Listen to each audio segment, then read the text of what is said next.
Janda itu berkahwin dengan jutawan demi tempat berteduh, namun menemukan cinta sejati. Datuk Khalid Razak, seorang lelaki berhati batu dengan pandangan dingin membeku seperti angin monsun yang membadai kawasan pedalaman di Perak, enggan mempercayai apa yang terhampar di hadapannya.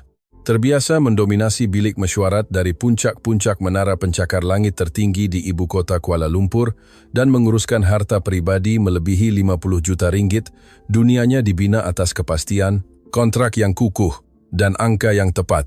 Kuasanya mutlak, pengaruhnya tidak dapat dinafikan. Namun, di situ dia berdiri di atas tanah paya berlumpur beku sebuah estet usang. Buat pertama kalinya merasakan wang dan kuasanya berhadapan dengan dinding marwah insan yang tidak dapat ditembusi. Pemandangan di sekelilingnya begitu menyedihkan. Kabus kelabu turun dari gunung ganang yang jauh, menyelubungi bangsal kayu reput dan pagar-pagar yang roboh. Hujan renyai mula turun, menambah suasana dingin yang menusuk tulang. Khalid mengenakan sut biru gelap yang ditempa khas, kemeja putih bersih, dan tali leher gelap. Posturnya tegak dan tegang. Di tangan kanannya, dia memegang beg bimbit kulit hitam yang mengandungi dokumen-dokumen penyitaan harta. Dia berada di sudut dunia yang dilupakan itu untuk menuntut hutang jutaan ringgit yang telah dibuat oleh pemilik tanah yang meninggal dunia itu dengan korporasinya. Ia hanyalah satu lagi prosedur, penyelesaian akaun yang mudah dalam rangkaian perniagaannya yang luas, tetapi pemandangan yang menyambutnya melumpuhkan niatnya. Di hadapannya, beberapa meter jauhnya, berdiri Surya Hasan. Dia seorang wanita muda, tidak lebih dari 28 tahun, tetapi wajahnya mencerminkan keletihan 1000 pertempuran. Dia memakai gaun coklat lusuh, dengan tampalan di siku dan hujung yang tidak kemas. Apa yang paling mengejutkan Khalid bukanlah kemiskinan yang jelas, tetapi hakikat bahwa Surya berkaki ayam. Kakinya tenggelam dalam tanah lembab dan beku, tetapi dia tidak menggigil, tidak berundur. Di tangannya, dibalut dengan selimut nipis dan pudar, dia memegang seorang bayi yang baru lahir. Irfan kecil tidur nyenyak, tidak menyadari badai yang mengancam untuk memusnahkan satu-satunya rumah yang akan dikenalnya. Surya memegang badannya sedikit berpaling dalam posisi pelindung naluri terhadap dua anak lain yang berpegangan pada skirtnya. Haziq, seorang kanak-kanak lelaki berusia 8 tahun dengan pandangan yang sudah keras sebelum waktunya, melangkah ke hadapan, berdiri di antara hartawan itu dan ibunya. Di sisinya, Laila kecil, berusia 5 tahun, memandang Khalid dengan mata gelap yang besar, penuh dengan rasa ingin tahu bercampur ketakutan. Kanak-kanak itu juga berkaki ayam, memakai pakaian berwarna tanah yang kelihatan menyatu dengan pemandangan suram. Kesunyian di antara mereka begitu berat, hanya dipecahkan oleh siulan angin dan bunyi berkeriut kayu lama rumah di belakang mereka. Khalid mengetatkan pegangan pada beg bimbirnya. Dia sudah biasa dengan air mata, rayuan ahli perniagaan yang muflis, dan rundingan agresif. Tetapi Surya tidak menangis. Matanya yang gelap dan dalam tertumpu pada matanya, membara dengan campuran keletihan melampau dan keberanian yang tidak dapat ditundukkan. Kami tidak punya wang, Encik Razak, Surya akhirnya bersuara. Suaranya serak kerana sejuk, tetapi dia tidak ragu sesaat pun. Suami saya meninggal 3 bulan lalu dalam kemalangan di ladang kelapa sawit. Dia meninggalkan kami tanah ini dan hutang-hutang ini. Tetapi seperti yang Anda lihat, tiada apa-apa di sini yang bernilai jutaan yang Anda tuntut. Khalid memerhatikannya dengan teliti. Kamera tidak kelihatan di fikirannya merekodkan setiap butiran. Kulit wanita itu yang pucat, bibir kering kerana angin kutub, pernafasan bayi yang cetek di tangannya. Dia cuba berpegang pada kedinginan biasanya, pada logik perniagaan yang telah menjadikannya empayar satu orang. Hutang tidak hilang dengan kematian Puan Hasan, jawab Khalid. Suaranya bergema dalam dan terkawal dalam udara beku. Kontrak itu jelas, harta ini dijadikan jaminan. Saya datang untuk mengambil pemilikan tanah, itu undang-undang. Anda ada 48 jam untuk mengosongkan. Haziq mengetatkan penumbuknya, wajah kecilnya merah kerana sejuk dan marah. Anda tidak boleh mengusir kami, teriak kanak-kanak itu. Suaranya yang nyaring memecahkan angin. Ini rumah kami, ayah saya yang bina. Surya meletakkan tangannya yang lembut, tetapi tegas di bahu anaknya, menenangkannya serta-merta. Tidak pernah. Dia mengalihkan pandangannya dari Khalid. Kemana kami harus pergi? Tanyanya tanpa nada merayu, tetapi seperti seseorang yang menyatakan fakta yang tidak dapat disangkal. Kami 20 km dari pekan terdekat. Hujan akan turun lebat malam ini. Jika Anda mengusir kami sekarang, Anda mengutuk kami untuk mati kesejukan di jalan. Itukah nilai wang Anda, Encik Razak, nyawa anak-anak saya? Kata-kata itu menyentap Khalid dengan kekuatan yang tidak dijangka. Dia menunduk melihat kaki telanjang keluarga di lumpur dan kemudian ke kasutnya sendiri yang digilap sempurna, yang kini bercapuk lumpur. Sebuah tekanan pelik singgah di dadanya, perasaan yang tidak biasa baginya dan yang sangat dibencinya. Rasa bersalah. Dia adalah seorang ahli perniagaan, bukan pembunuh. Dia telah membina kekayaannya dengan membeli dan menjual aset, menyusun semula syarikat. Tetapi dia tidak pernah berhadapan secara langsung dengan wajah kerosakan sampingan manusia. Ini bukan hal pribadi, Khalid coba berkata. Tetapi kata-kata itu kedengaran kosong dan menyedihkan malah untuknya.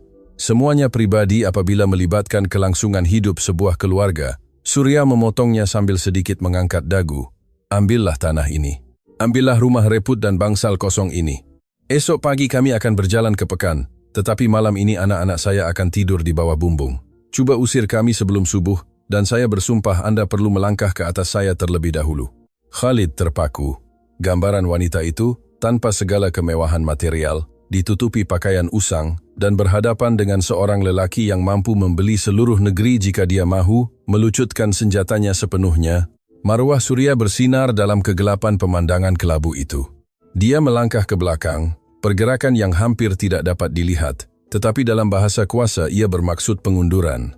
Esok tengah hari, Khalid menggumam, suaranya kehilangan nada berkuasa. Saya akan datang esok tengah hari dengan peguam saya untuk menandatangani serahan harta. Tanpa menunggu jawaban, Khalid berpaling dan berjalan kembali ke trek mewah hitamnya yang diparkir jauh, yang kelihatan seperti kapal asing di tengah-tengah kehancuran luar bandar. Sementara enjin menderu dan kendaraan itu bergerak menjauhi jalan tanah, Khalid tidak dapat berhenti melihat melalui cermin pandang belakang. Siluet ibu dan 3 anaknya kekal tidak bergerak, seperti patung yang diukir daripada batu gunung yang sama. Buat pertama kali dalam hidupnya, lelaki dengan 50 juta ringgit itu berasa sangat miskin, kosong dan kecil di hadapan kebesaran seorang ibu yang tidak dapat dipecahkan. Kontras itu tidak mungkin lebih mengejutkan. 48 jam selepas terbenam dalam lumpur beku di Perak, Datuk Khalid Razak berjalan di koridor marmar dan kaca di tingkat 50 korporasinya di ibu kota. Udara di sini ditapis dan pada suhu sempurna 22 niraga. Di luar, bandar terbentang, seperti lautan cahaya di bawah kuasanya. Tetapi di dalam bilik mesyuarat, kumpulan Razak, badai kewangan yang sangat besar akan meletus. Khalid duduk di hujung meja mahogani yang besar. Di sisinya, pasukannya peguam menyemak dokumen dengan panik. Di hadapannya, dengan senyuman sinis dan yakin, adalah Datuk Farid Razak. Farid adalah sepupu Datuk Khalid, seorang lelaki yang ambisinya hanya diatasi oleh kekurangan prinsipnya. Selama bertahun-tahun, Farid telah cuba merebut kawalan empayar keluarga dengan alasan bahwa Khalid, seorang lelaki yang bersendirian, pahit, dan tanpa waris, tidak mampu memimpin konglomerat yang, ironinya, berdasarkan pembangunan perumahan dan komuniti keluarga. Peguam utama keluarga, seorang lelaki tua berkacamata tebal, berdehem, dan membuka fail tebal yang mengandungi amanah yang tidak boleh dibatalkan oleh datuk mereka, pengasas empayar itu. Tuan-tuan, peguam itu memulakan dengan nada serius. Seperti yang Anda sedia maklum, esok Datuk Khalid akan genap 35 tahun. Berdasarkan wasiat almarhum Tan Sri Razak, pemindahan 51% saham dengan hak mengundi yang akan memberikan Datuk Khalid kawalan mutlak dan tidak dapat dipertikaikan ke atas korporasi, tertakluk kepada klausa moral dan kestabilan yang ditetapkan dengan jelas oleh si mati. Farid membongkok ke hadapan, menikmati saat itu. Bacakan dengan kuat, Encik Azman, agar jelas mengapa esok saya akan mengambil alih jawatan pengarah eksekutif. Peguam itu mengeluh dan membaca. Penerima, Datuk Khalid Razak, hanya boleh mendapat kawalan majoriti jika dia menunjukkan bahwa dia mempunyai kehidupan peribadi yang stabil, yang menjamin kesinambungan dan nama baik keluarga. Ini secara ketat ditakrifkan sebagai berkahwin secara sah dan menjadi sebahagian daripada unit keluarga yang mantap pada hari ulang tahunnya yang ke-35. Jika syarat ini tidak dipenuhi, jawatan presiden lembaga dan saham akan diserahkan kepada waris seterusnya dalam barisan penggantian, Datuk Farid Razak. Bilik itu senyap sunyi. Farid ketawa perlahan. Lihatlah dirimu, Khalid. Kamu mempunyai ratusan juta, tetapi kamu tinggal di sebuah rumah agam kosong yang kelihatan seperti museum. Kamu tidak mempunyai istri, tidak mempunyai anak, malah tidak mempunyai anjing. Seluruh duniamu adalah angka dan besi. Datuk tahu bahawa seorang lelaki tanpa keluarga tidak dapat memahami nilai apa yang kami bina. Esok pemerintahanmu berakhir. Khalid tidak mengubah ekspresinya. Wajahnya kekal seperti topeng batu, tetapi di dalam hatinya fikirannya bekerja dengan kelajuan cahaya. Berkahwin atas dasar kepentingan bukan masalah dalam lingkungan sosialnya. Puluhan pewaris masyarakat tinggi akan menandatangani kontrak perkahwinan petang itu jika dia memintanya.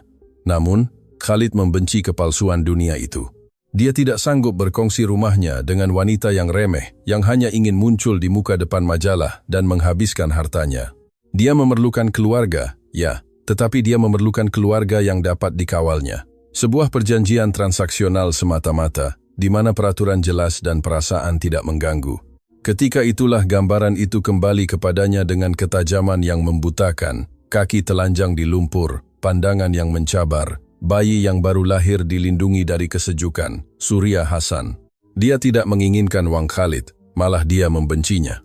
Dia terdesak, terperangkap, dan sangat memerlukan perlindungan, serta tempat berteduh untuk anak-anaknya.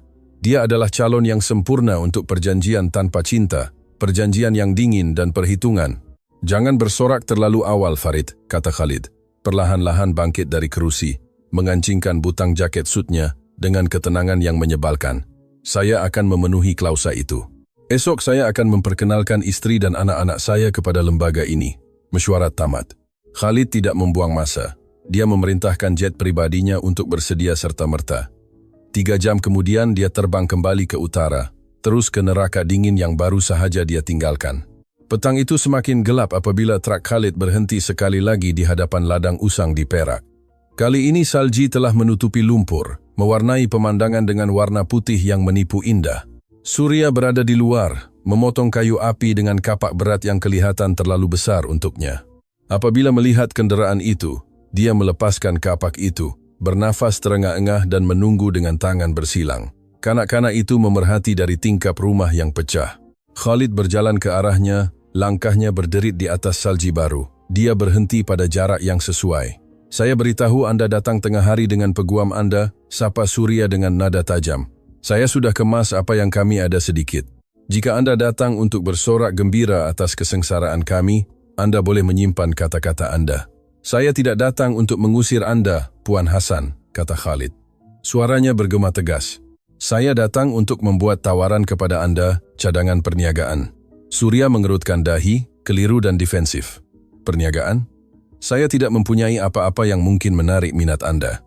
Anda mempunyai sesuatu yang sangat saya perlukan, balas Khalid, memandang matanya dengan keamatan yang mengganggu wanita itu. Saya perlukan seorang istri, dan saya perlukan sebuah keluarga. Serta-merta, Surya tidak percaya sepenuhnya. Dia melangkah ke belakang seolah-olah berhadapan dengan orang gila. Anda mengejek saya, Anda datang ke rumah saya, hendak mengusir saya ke jalanan dengan 3 anak, untuk membuat jenaka yang tidak lucu. Saya tidak ada masa untuk bergurau, Surya. Empire saya dipertaruhkan. Ada satu klausa dalam wasiat yang memerlukan saya berkahwin dan mempunyai keluarga esok, atau saya akan kehilangan kawalan syarikat yang telah saya bina sepanjang hidup saya. Saya kenal wanita di persekitaran saya. Mereka seperti burung pemangsa. Anda berbeza. Anda hanya mahu bertahan dan melindungi anak-anak Anda. Saya melihatnya di mata Anda semalam. Surya menggelengkan kepala, bernafas laju akibat kejutan situasi itu. Anda sakit.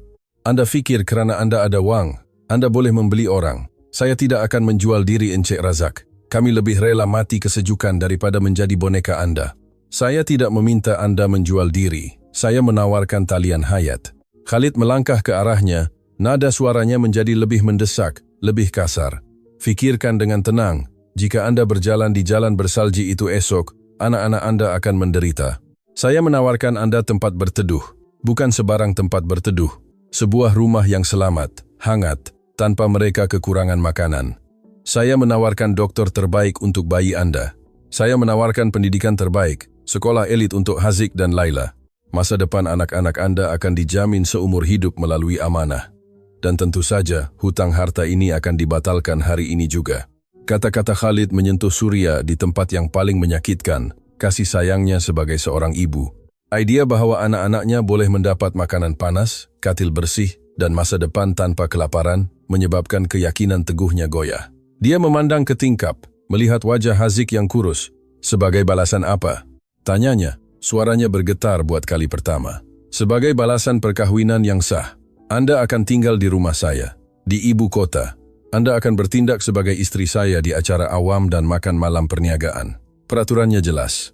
Tiada soalan tentang hidup saya. Kita akan menjaga jarak secara pribadi dan tiada jangkaan romantik dalam apa jua bentuk. Anda memberi saya imej keluarga yang saya perlukan untuk mengekalkan syarikat saya, dan saya akan memberikan anak-anak Anda seluruh dunia di atas dulang perak." Perjanjian bersih tanpa perasaan. Surya menutup matanya. Air mata panas mengalir di pipinya yang beku. Lelaki di hadapannya angkuh, dingin, dan melihat hidup sebagai lembaran kerja. Berkahwin dengannya bermakna menjual kebebasannya, mengikatkan diri dengan orang asing yang mewakili segala yang tidak dia fahami. Tetapi apabila mendengar tangisan bayi yang tercekik dari dalam pondok usang, dia tahu bahwa kebanggaan ibunya tidak bernilai di hadapan kehidupan anak-anaknya.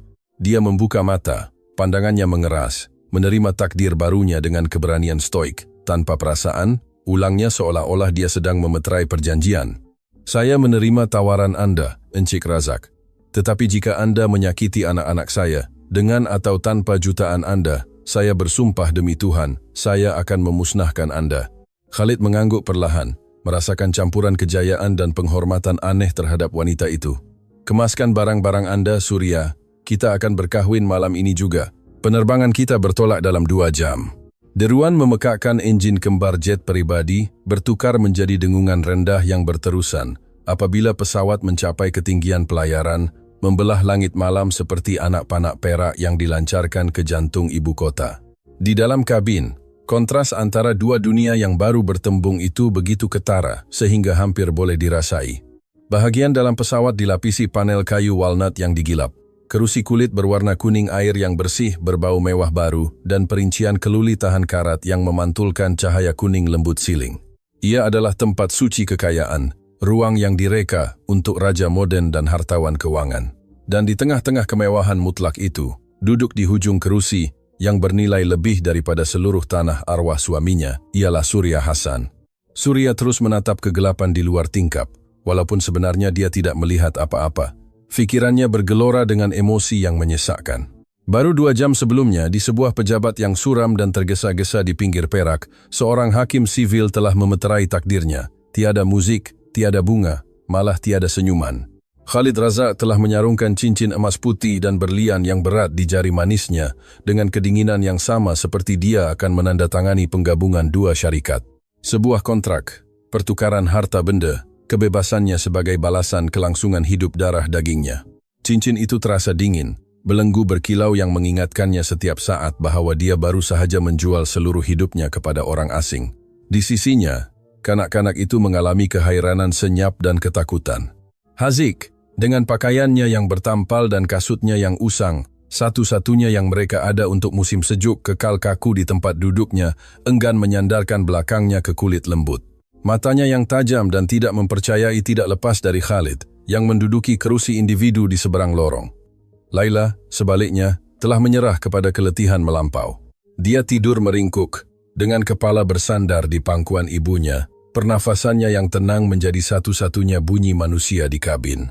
Bayi Irfan, kini dibalut selimut kasmir termal yang telah disediakan oleh pramugari senyap, berbaring tenang di buayan sementara di sebelah Surya. Khalid memerhati adegan itu dari sisi lorongnya, dengan ketidakpastian yang hampir mengganggu. Dia memegang gelas bacarat berisi separuh whisky malt dan beg bimbirnya, berehat di kerusi kosong di sebelah kirinya. Dia telah mencapai matlamatnya. Dia mempunyai istri. Dia mempunyai anak-anak. Esok, lembaga pengarah dan sepupunya yang bercita-cita tinggi, Farid, akan terpaksa menelan kata-kata mereka sendiri. Empayarnya selamat. Namun, apabila melihat keluarga yang baru sahaja dia perolehi, satu kerisauan luar biasa bergelora di perutnya.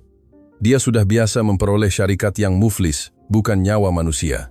Dia memerhati profil tegang Surya, cara tangannya, kasar dan kemerahan akibat kerja di ladang, membelai rambut kotor Laila kecil, dengan kelembutan yang tidak terhingga. Wanita itu adalah misteri mutlak baginya, kekuatan alam yang tidak dapat diukur dalam lembaran imbangan. Penurunan ke kota adalah pantas. Lampu metropolitan muncul di luar tingkap seperti lautan berlian yang tertumpah di atas asfalt. Haziq merapatkan wajahnya ke tingkap, terpegun dan ketakutan oleh kebesaran bandar, hutan konkrit dan lampu neon yang sangat berbeza dengan kesunyian gelap dan terpencil di kawasan pedalaman yang baru sahaja mereka tinggalkan. Konvoi 3 truk mewah gelap menanti mereka di landasan pendaratan pribadi. Perjalanan ke kediaman Razak berlangsung dalam kesunyian yang sama. Apabila gerbang besi tempa yang berat terbuka perlahan-lahan, mendedahkan harta Khalid yang luas, Surya berasa nafasnya terhenti. Rumah agam itu adalah struktur yang mengagumkan, sebuah kubu dengan garis moden yang menggabungkan marmar putih, kaca gelap, dan keluli. Ia dikelilingi oleh taman-taman yang dipangkas rapi dan diterangi dengan lampu sorot yang menonjolkan kedinginan seni bina. Ia tidak kelihatan seperti rumah, ia kelihatan seperti museum kontemporari yang tidak mempunyai sebarang kesan kehangatan atau kehidupan manusia. Khalid turun dahulu dan menunggu Surya serta anak-anak turun. Sekumpulan pekerja rumah, semuanya berpakaian seragam bersih, berbaris di pintu masuk utama. Di hadapan mereka ialah Makcik Salmah, pengurus rumah tangga itu. Dia seorang wanita berusia sekitar 60 tahun, berwajah ramah tetapi tegas, dengan rambut yang disanggul kemas. Dia telah bekerja untuk keluarga Razak selama beberapa dekad dan mengenali Khalid sejak dia seorang kanak-kanak yang ketakutan dan bersendirian. "Selamat datang, Encik Razak," kata Makcik Salmah dengan tundukan hormat. Kemudian, matanya tertumpu pada Surya dan anak-anak yang sedikit menggigil, bukan kerana sejuk, tetapi kerana ketakutan terhadap persekitaran yang menekan. "Puan, adalah suatu kehormatan untuk mempunyai Anda di rumah ini dan anak-anak kecil ini." Walaupun latihan profesionalnya, Makcik Salmah tidak dapat menyembunyikan kejutan di matanya apabila melihat pakaian lusuh dan wajah kotor serta ketakutan keluarga hartawan yang baru itu. Khalid, menyedari ketidakselesaan itu, campur tangan dengan cepat, suaranya bergema di lobi besar dengan siling tinggi berganda. "Salmah, sediakan bilik di sayap selatan. Ini istri saya Surya dan anak-anaknya. Mulai hari ini rumah mereka. Saya mahu mereka disediakan segala yang mereka perlukan segera. Makanan panas, bilik air disediakan. Esok pagi saya mau tukang jahit terbaik dan perancang fashion di kota ini bersama dengan dokter pakar kanak-kanak untuk menilai kesihatan anak-anak." "Baiklah Encik," jawab pengurus rumah itu sambil melangkah ke arah Surya dengan senyuman tulus, isyarat kemanusiaan pertama yang ditemui janda itu dalam dunia ais itu.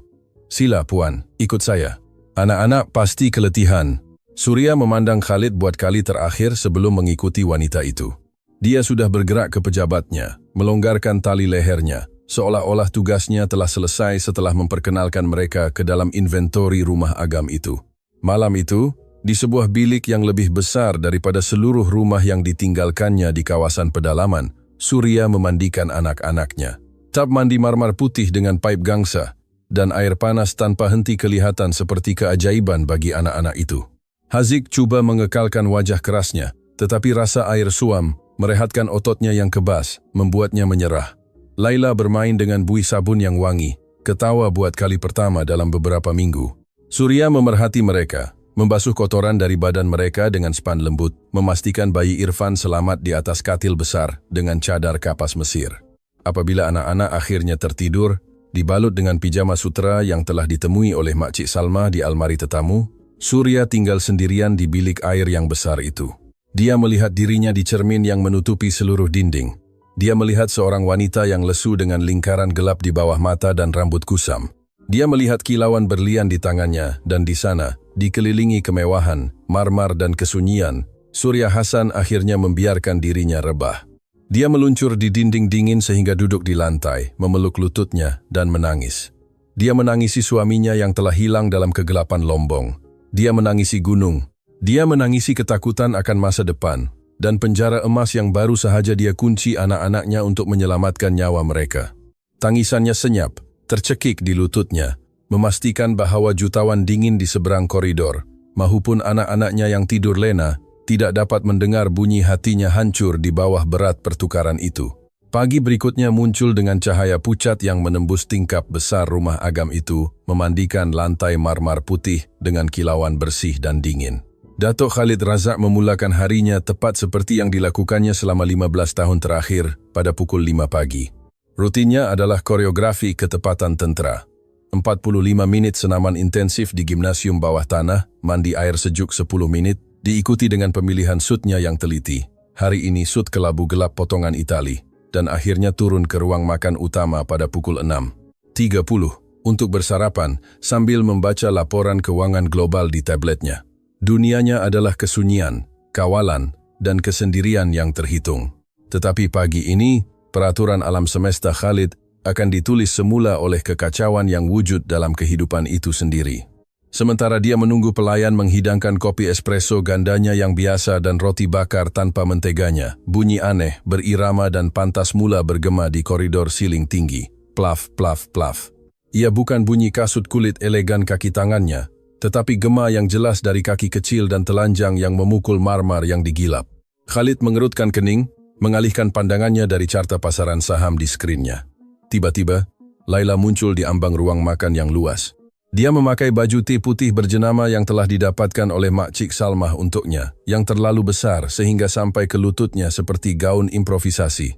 Rambut coklatnya kusut, dan dia memegang anak patung kain lama di dadanya. Di belakangnya datang Haziq berjalan dengan langkah yang lebih perlahan dan berhati-hati. Mata gelapnya memerhati setiap sudut bilik yang luas itu, seolah-olah menunggu serangan hendap. Jejak kaki kecilnya yang sedikit basah terukir di lantai putih bersih yang berkilat. Khalid terpaku, cawan kopi di tengah perjalanan ke bibirnya. Rumah agam itu sentiasa kekurangan sesuatu, tetapi dia tidak pernah tahu apa itu sehingga saat itu. Hidup, kekecohan kanak-kanak yang tidak bersalah bertembung secara langsung dengan estetika ruang makan yang steril. "Mengapa meja awak begitu panjang jika awak makan seorang diri?" tanya Laila. Suaranya yang nyaring memecahkan kesunyian yang mencekik. Dia menunjuk ke meja mahogani besar dengan 24 tempat duduk. Haziq menarik baju tee besar adiknya. "Diam, Laila. Jangan bercakap dengannya. Ibu kata jangan sentuh apa-apa." Khalid meletakkan cawan perlahan-lahan di atas piringnya. Dia tidak biasa berinteraksi dengan kanak-kanak. Baginya mereka adalah pemboleh hubah yang tidak dapat diramalkan. Sebelum dia dapat memberikan jawaban, Surya masuk ke ruang makan. Dia mendukung Irfan, walaupun dia memakai pakaian bersih yang disediakan oleh kaki tangan rumah. Seluar hitam ringkas dan blaus sutera biru gelap yang sedikit longgar. Posturnya masih seperti singa betina yang defensif. Matanya segera mencari anak-anaknya. "Haziq, Laila, datang sini," perintah Surya dengan suara perlahan tetapi tegas. Kanak-kanak itu segera menurut, berlindung di belakang kakinya. Surya mengangkat pandangan ke arah Khalid. "Saya minta maaf kerana mengganggu. Saya akan biarkan mereka di bilik, sehingga kami bersedia untuk apa sahaja yang diharapkan dari kami hari ini." Khalid mengelap bibirnya dengan serbet linen dan berdiri, mengancingkan jaketnya dengan gerak isyarat otomatik seperti orang yang bersiap untuk rundingan. "Tidak perlu bersembunyi di bilik, Surya," kata Khalid. Suaranya mengambil nada monoton dan profesional yang digunakannya di mesyuarat lembaga. "Pada pukul 10 pagi pasukan perubatan akan datang untuk memeriksa anak-anak. Pada pukul 11 seorang tukang jahit dan wakil dari butik terbaik di kota akan datang untuk mengambil ukuran mereka. Mereka memerlukan almari pakaian yang lengkap. Pada pukul 1 petang, peguam saya akan membawa perjanjian kerahasiaan dan butiran amanah yang saya janjikan. Dan pada pukul 3 petang, pasukan perhubungan awam saya akan berada di sini untuk menyediakan cerita yang akan kami berikan kepada akhbar tentang perkahwinan tergesa-gesa kami." Surya mendengarnya dalam diam, menyerap setiap perkataan seolah-olah ia adalah pukulan yang dikira. Khalid mengeluarkan kad kredit logam hitam dari poket dalam dan meluncurkannya ke permukaan meja yang digilap ke arahnya. "Ini adalah kad perbelanjaan tanpa had. Gunakannya untuk apa sahaja yang Anda anggap perlu. Makcik Salmah mempunyai arahan untuk mengupah pengasuh dan tutor, agar Anda tidak perlu menangani beban harian anak-anak sementara kita fokus pada aspek awam perjanjian ini." Kesunyian yang mengikuti adalah tebal, hampir menyesakkan. Surya memandang kad hitam berkilat di atas kayu. Kemudian dia memandang Khalid. Perlahan-lahan dia menyerahkan bayi itu kepada Haziq, memintanya dengan pandangan mata untuk menjaga adiknya dan bergerak ke hujung meja sehingga dia beberapa meter dari hartawan itu. Tiada ketakutan di matanya, ada kemarahan yang membakar dan bermaruah. "Dengar baik-baik Encik Razak, kerana saya hanya akan mengatakannya sekali." Surya memulakan, suaranya rendah, tetapi bergetar dengan keamatan yang membuat Khalid menahan nafas. "Anda membeli kehadiran saya untuk menyelamatkan syarikat Anda. Anda membayar hutang suami saya dan mengeluarkan saya dari kesejukan untuk menyediakan tempat berteduh untuk anak-anak saya. Saya faham kontrak itu dan saya akan memenuhi bahagian saya. Saya akan tersenyum untuk kamera. Saya akan menghadiri makan malam Anda dan berpura-pura menjadi istri yang Anda perlukan di hadapan serigala-serigala yang bekerja dengan Anda." Surya mengambil kad hitam dari meja dan menolaknya dengan lembut, tetapi tegas, kembali ke sisi Khalid. Tetapi Anda tidak membeli peranan saya sebagai seorang ibu atau kehendak saya. Sambungnya sambil melangkah lebih dekat, mencabar ruang pribadi jutawan itu, memaksanya untuk menatap matanya. Saya tidak mahu pengasuh Anda, saya tidak mahu pengasuh yang membesarkan anak-anak saya untuk saya. Saya memandikan mereka, saya memberi mereka makan, dan saya mendidik mereka. Mereka adalah darah daging saya, bukan aksesori di rumah pameran Anda. Dan mengenai wang Anda, saya tidak akan menggunakan 1 sen pun dari kad ini untuk diri saya, melainkan ia benar-benar perlu untuk memenuhi penyamaran yang Anda tuntut dari saya. Jika Anda fikir Anda akan mendiamkan saya dengan plastik dan kemewahan, Anda salah wanita. Saya menuntut penghormatan di rumah ini untuk saya dan anak-anak saya. Kami bukan perabot baru yang baru Anda beli. Khalid memerhatikannya. Benar-benar keliru. Sepanjang hidupnya dia telah berurusan dengan orang yang akan menjual seluruh jiwa mereka untuk separuh daripada apa yang baru sahaja dia tawarkan kepada wanita itu.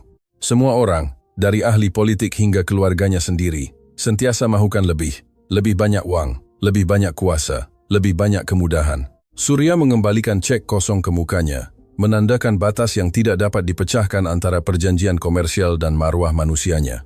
Untuk sekejap, topeng ais hartawan itu retak. Dia melihat di mata Surya bayangan sesuatu yang telah lama hilang darinya, sesuatu yang tidak dapat dibeli oleh semua jutaan ringgitnya. Integriti mutlak. Seperti yang Anda inginkan, Surya, jawab Khalid akhirnya. Suaranya tanpa nada berkuasa seperti sebelumnya, digantikan dengan nuansa hormat yang berhati-hati. Anda akan menjaga anak-anak mengikut cara Anda. Peraturan rumah akan disesuaikan dengan Anda. Khalid mengambil kad dari meja, mengambil beg bimbirnya, dan menuju ke pintu keluar ruang makan. Sebelum melangkah keluar, dia berhenti membelakanginya, melihat jejak kaki telanjang yang masih terukir di marmar. Pastikan anak-anak bersedia pada pukul 10 untuk dokter. Penting bagi saya mereka sihat, katanya perlahan. Hampir tidak terdengar sebelum menghilang di koridor menuju keluar, di mana pemandunya menunggunya. Surya kekal di sana, bernafas dalam-dalam untuk menenangkan degupan jantungnya yang laju. Dia telah memenangi pertempuran pertama. Dia telah menetapkan wilayahnya. Dia berpaling ke arah anak-anaknya, memaksa senyuman menenangkan, sementara Laila berlari memeluk kakinya.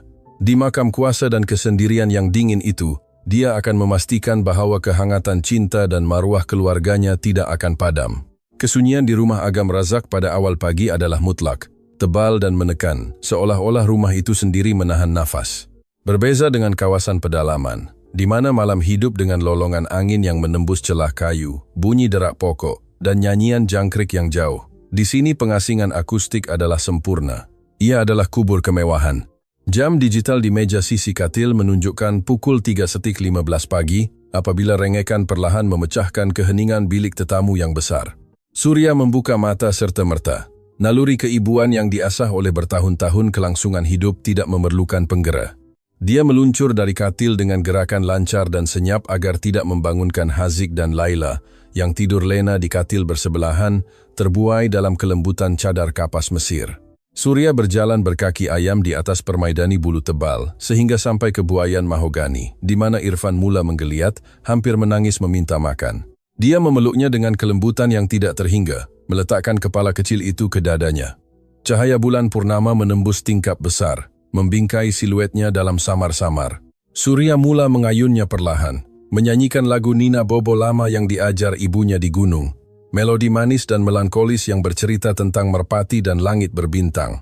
Bayi itu tenang hampir serta-merta, mencari perlindungan dalam kehangatan badan ibunya yang dikenali. Merasa tekaknya kering dan memerlukan segelas air, Surya memutuskan untuk memberanikan diri keluar dari bilik, dengan Irfan masih dalam pelukannya. Dia berjalan di sepanjang koridor panjang sayap selatan. Rumah itu diselubungi bayang-bayang, diterangi hanya oleh lampu malap berdekatan kaki dinding. Setibanya di dapur besar dengan keluli tahan karat dan marmar hitam, dia terkejut melihat Makcik Salmah duduk di meja tengah sambil minum secawan teh bunga kamomil. Pengurus rumah tangga itu memakai jubah sederhana di atas piyamanya dan mengangkat pandangannya, terkejut, tetapi tersenyum ramah. "Puan Surya, anak kecil tidak dapat tidur?" tanya wanita tua itu, segera bangun untuk menawarkan bantuan. "Dia hanya lapar, Makcik Salmah, dan saya datang untuk mengambil sedikit air. Tolong jangan bangun. Saya tidak mahu mengganggu Anda." "Tidak mengapa, anakku. Pada usia saya, tidur adalah pengunjung yang sukar ditemui, jawab Salma, menuangkan segelas air sejuk dan menarik kerusi ke arahnya. Duduklah sebentar, Surya. Surya menerima, bersyukur kerana menemui wajah manusia di tengah-tengah kedinginan seni bina yang begitu banyak. Sambil meminum air perlahan-lahan, dia memerhati pengurus rumah tangga itu. Ada sesuatu di mata wanita tua itu yang menunjukkan kebijaksanaan yang mendalam, tetapi juga kesedihan yang berakar umbi. Ini rumah yang sangat besar dan sangat kosong. Surya bergumam hampir kepada dirinya sendiri sambil melihat sekeliling. Encik Razak mempunyai segala-galanya, tetapi nampaknya dia tidak mempunyai apa-apa. Seolah-olah dia tinggal di hotel. Saya tidak faham bagaimana seorang lelaki boleh mengelilingi dirinya dengan begitu banyak ais. Makcik Salmah mengeluh, membalut tangannya di sekeliling cawan teh, seolah-olah mencari kehangatan yang melebihi fizikal. Dia memandang mata Surya, menilai sama ada dia patut melintasi garis kerahasiaan yang tidak kelihatan, tetapi ketulenan janda muda itu memberinya kepercayaan serta-merta.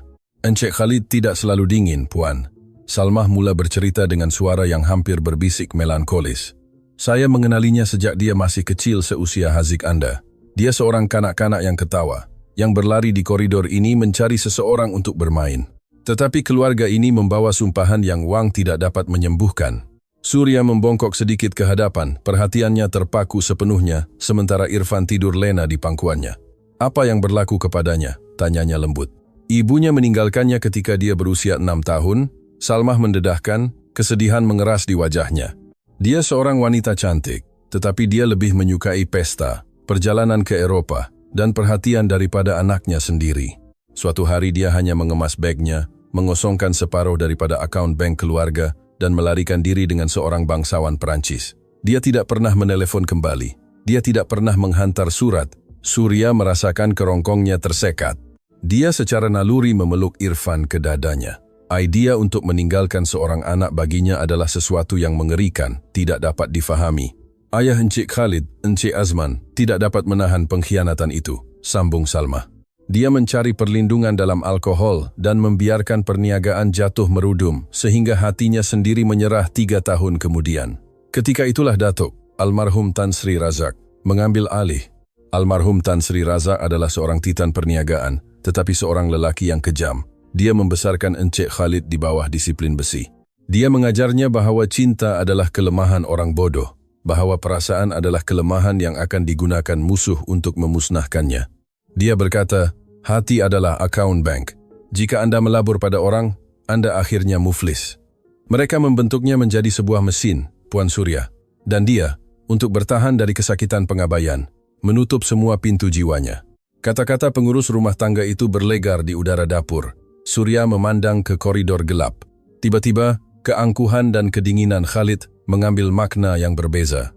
Dia tidak lagi melihat seorang tiran yang cerewet, tetapi seorang kanak-kanak yang terluka, yang telah membina kubu jutaan ringgit untuk memastikan tiada siapa yang boleh menyakitinya lagi. Apa yang tidak diketahui oleh Surya maupun Makcik Salmah ialah pada saat itu Khalid tidak tidur. Insomnia kroniknya telah membawanya ke pejabatnya di tingkat bawah untuk menyemak kontrak penggabungan. Apabila mendengar suara-suara perlahan, dia telah berjalan senyap-senyap di koridor. Dia berdiri dalam samar-samar, tersembunyi di sebalik tiang marmar tebal ruang makan bersebelahan, mendengar setiap perkataan. Khalid mengetap rahangnya, merasakan hantu masa lalu menggaru dadanya. Dia benci apabila mereka bercakap tentang sejarahnya. Dia benci berasa terdedah. Dia hampir masuk dan menegur Salmah. Tetapi kemudian, apabila dia menjenguk sedikit di tepi dinding, dia melihat Surya. Cahaya malap dari meja dapur menerangi wajahnya yang tanpa solekan, menyerlahkan lingkaran hitam keletihannya, tetapi menyerlahkan keindahan mentah, dan semula jadi yang tidak dapat ditandingi oleh mana-mana model majalah. Dia melihatnya memandang bayinya. Dia melihatnya membelai pipi si kecil dengan kesetiaan yang mutlak, tidak mementingkan diri, sehingga menyentap nafasnya. Wanita itu telah menghadapi kematian suaminya, kemiskinan, kelaparan dan penghinaan, namun dia di situ, menawarkan cinta tanpa syarat yang tidak pernah dia kenali. Khalid terpaku dalam bayangan, mata gelapnya merenung adegan itu. Buat pertama kalinya dalam 29 tahun, perisai titanium yang melindungi dadanya, menunjukkan keretakan, kecemburuan yang menyakitkan, dan kerinduan yang mendalam dan tidak rasional menyelubunginya. Dia ingin memahami kekuatan itu. Dia ingin, walau sesaat, merasakan kehangatan yang dipancarkan oleh ibu yang sanggup membakar seluruh dunia untuk melindungi anak-anaknya. Dia berundur perlahan, langkahnya disenyapkan oleh permaidani, kembali ke kegelapan pejabatnya. Dia menuang minuman whisky, tetapi alkohol itu terasa seperti abu. Hartawan yang mampu membeli seluruh bandar baru sahaja menemui bahwa dia adalah lelaki paling miskin di bumi. 3 hari kemudian, ujian sebenar menjelma dalam bentuk kad jemputan yang elegan, diukir dengan huruf emas. Gala tahunan pemegang saham dan dermawan di klub perindustrian eksklusif. Ia adalah acara sosial dan keuangan paling penting tahun itu. Medan perang yang sempurna di mana Datuk Farid Razak merancang untuk mendedahkan perkahwinan sepupunya sebagai sandiwara terdesak yang dia percaya. Ketegangan di rumah Agam itu begitu ketara sejak subuh. Surya telah menanggung berjam-jam mencuba pakaian, dandanan rambut dan solekan oleh sepasukan juru gaya yang diupah oleh Khalid. Apabila akhirnya dia turun dari tangga lingkaran besar rumah Agam itu, masa seolah-olah terhenti. Khalid memakai sut tuxedo hitam yang sempurna, yang menyerlahkan lebar bahunya dan potongan yang mengagumkan, menunggu di lobi sambil memeriksa jam tangannya. Mendengar geseran kain yang perlahan di tangga, dia mengangkat pandangannya dan nafasnya terhenti. Surya memakai gaun sutra berwarna hijau zamrud yang pekat, dengan reka bentuk yang elegan tetapi sederhana, dengan lengan panjang dan belahan leher asimetri yang menonjolkan garis tulang selangkanya yang halus. Rambut gelapnya telah disanggul rendah dan elegan, membiarkan beberapa helai rambut terurai membingkai wajahnya. Juru gaya telah menyembunyikan keletihan matanya, menyerlahkan pandangannya yang tajam dan dalam. Dia tidak kelihatan seperti janda yang diselamatkan dari kemiskinan luar bandar. Dia kelihatan seperti ratu bangsawan purba, pemilik misteri yang tidak dapat dicapai. Khalid menelan air liur, merasakan sentakan elektrik mengalir di tulang belakangnya. Dia berjuang untuk mengekalkan topeng ketidakpeduliannya. Boleh diterima, katanya. Suaranya kedengaran lebih serak daripada biasa, satu pembohongan terang-terangan yang coba mengurangkan kesan yang telah diberikannya. Saya hanya mahu ini berakhir segera, Khalid. Anak-anak saya bersama pengasuh dan saya tidak suka meninggalkan mereka sendirian pada waktu malam, jawab Surya dingin, mengambil beg tangan kecil yang telah diberikan kepadanya. Dia tidak peduli dengan kemewahan yang dipakainya. Baginya, semua itu adalah perisai untuk berperang. Perjalanan ke klub itu sunyi. Setibanya di sana, sekumpulan juru gambar mengelilingi truk. Khalid turun dahulu, mengancingkan butang jaketnya, dan kemudian menghulurkan tangan ke arah Surya. Apabila dia meletakkan tangannya di atas tangannya, Khalid menggenggam jarinya dengan kuat. Senyum, bisiknya berhampiran telinganya, nafasnya yang hangat menyentuh kulitnya, dan jangan biarkan sesiapa membuat Anda berasa rendah diri. Anda istri saya. Surya mengangguk sambil mengangkat dagunya dengan marwah yang tidak dapat dipecahkan, dan bersama-sama mereka berjalan di atas karpet merah, silau oleh kilatan kamera. Bahagian dalam klub perindustrian itu merupakan kemewahan yang melimpah. Chandelier kristal bohemia, musik klasik secara langsung, meja yang dilitupi linen putih dan gubahan bunga eksotik. Golongan elit negara berkumpul dan semua mata segera tertumpu kepada pasangan yang baru tiba itu. Bisikan-bisikan bergema seperti sarang lebah. Khalid membimbing Surya melalui orang ramai, memperkenalkannya dengan formaliti yang dikira kepada rakan kongsi perniagaan, bankir, dan ahli politik. Surya membalas dengan sopan santun, tingkah lakunya yang ringkas tetapi sempurna, mengelirukan mereka yang menjangka akan menemui seorang petani yang jahil. Namun, bahaya mengintai berhampiran bar champagne. Datuk Farid Razak memegang gelas dan dikelilingi oleh pengikut setia pelabur dan istri-istri mereka yang iri hati, memerhati mereka dengan senyuman pemangsa. Apabila Khalid dan Surya mendekat secara inersia, Farid melangkah ke hadapan, sengaja menghalang laluan mereka. Khalid, sepupu sayang, akhirnya kamu sudi memperkenalkan penyelamat misteri empayar keluarga kita, kata Farid dengan suara lantang, memastikan sekurang-kurangnya sedozen orang di sekelilingnya mendengarnya. Pandangannya meluncur ke atas Surya dengan penghinaan yang tidak disembunyikan. Surya kan? Wah, saya harus akui pasukan juru gaya melakukan keajaiban. Saya terkejut Anda tidak membawa kasut bat getah. Saya dengar cuaca di ladang Anda, di kawasan pedalaman sana, agak berlumpur. Kesunyian yang tegang dan beracun menyelubungi kumpulan itu. Istri-istri bankir saling bertukar pandangan sinis, menyembunyikan senyuman di sebalik gelas kristal mereka. Surya merasakan darahnya mendidih, tetapi dia tidak menunduk. Dia teringat dinding kayu repot rumah lamanya dan kesejukan yang menggigit, tetapi dia juga teringat kejujuran kerja keras arwah suaminya. Dia membuka mulut untuk menjawab, untuk mempertahankan kehormatannya. Tetapi sebelum dia sempat bersuara, sesuatu berlaku yang tidak dijangka oleh sesiapa pun di dewan itu. Kontrak itu mendiktekan ketiadaan perasaan, mendiktekan transaksi dingin. Tetapi apabila melihat penghinaan yang ditujukan kepada wanita yang telah dilihatnya melindungi anak-anaknya dengan nyawanya sendiri, sesuatu dalam diri Datuk Khalid Razak retak dengan ganas. Binatang pelindung yang terpendam di bawah sut reka bentuknya bangkit dengan kemarahan yang membutakan. Khalid perlahan-lahan melepaskan tangan Surya dan melangkah ke hadapan, berdiri di antara dia dan sepupunya. Pergerakan itu begitu tiba-tiba dan penuh dengan ancaman fisikal, sehingga Farid secara naluri berundur, menumpahkan beberapa titis champagne-nya. "Berhati-hatilah dengan apa yang keluar dari mulutmu, Farid," kata Khalid. Suaranya bukan jeritan, ia adalah bisikan maut, berat dan begitu dingin sehingga seolah-olah menurunkan suhu bilik. Mata gelapnya adalah belati yang tertusuk di kerongkong sepupunya. "Satu-satunya kesengsaraan yang ada di dewan ini adalah keperluanmu yang menyedihkan untuk menghina orang lain demi menyembunyikan ketidakcekapanmu sendiri." Wajah Farid pucat. Dia coba mengekalkan senyuman sinisnya, tetapi bibirnya bergetar. "Ayolah Khalid, ini hanya jenaka. Kita semua tahu dari mana dia berasal. Ini amal, langkah strategik." "Dia istri saya," Khalid memotongnya. Suaranya kini bergema dengan kuasa mutlak, memukul setiap suku kata seperti tukul keluli. "Dan dia mempunyai lebih banyak kemuliaan, lebih banyak nilai, dan lebih banyak marwah dalam satu hembusan nafas daripada Anda dalam seluruh kewujudan Anda yang menyedihkan. Tanah yang dipijaknya bernilai lebih daripada semua emas yang boleh Anda kumpulkan, kerana ia dicemari dengan peluh kerja keras yang jujur, sesuatu yang tidak akan pernah Anda ketahui.